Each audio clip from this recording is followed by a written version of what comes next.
இருக்கக்கூடிய பட்டறிவையும் கூட நம்ம உள்வாங்கிக்கணும். அவர் எதிர்நிலையில் இருந்தவர் தான், நம்ம எதிர்நிலையில தான் களமாடினோம். ஆனாலும் கூட அவருக்கு ஒரு நிர்வாக முதிர்ச்சியும் அனுபவம் இருக்கு இல்லையா, அதுல இருந்து ஒரு பாடம் எடுத்துக்கலாம், அவர்கிட்ட ஒரு அட்வைஸ் எடுத்துக்கலாம், ஒரு திசையை எடுத்துக்கொள்ளலாம் அப்படின்னு திரு ஸ்டாலின் அவர்கள்ட்ட திரு விஜய் அவர்கள் அவர்கிட்ட நீங்க உங்க அனுபவத்தில இருந்து என்ன சொல்றீங்க, உங்களுக்கு நிறைய பாடமும் அனுபவமும் நிர்வாகத்துல அரசியல் இருக்கும், what is the advice you are offering to me அப்படின்னு இயல்பா கேட்கக்கூடும். திரு ஸ்டாலின் அவர்களும் ஒரு பெருந்தன்மையான அரசியல்வாதியா அவர் பரிமளித்திருக்கிறார்.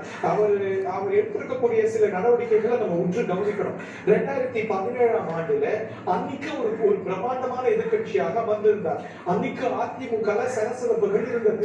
அன்னைக்கு என்ன சொல்லப்பட்டது, அவர் வாய்ப்பு இருந்தால் அந்த ஆட்சியை கவிழ்த்திருக்க முடியும். ஆனால் அந்த சூழல் வந்த போதும் கூட உடனே நம்ம முதலமைச்சர் அமர்ந்திருக்கலாமே அப்படின்னு அந்த எக்ஸ்பிளனேஷன்ஸ் எல்லாம் இருந்ததா கூட கூறப்படுகிறது. ஆனால் திரு ஸ்டாலின் அவர்கள் உறுதியாக இருந்தார்.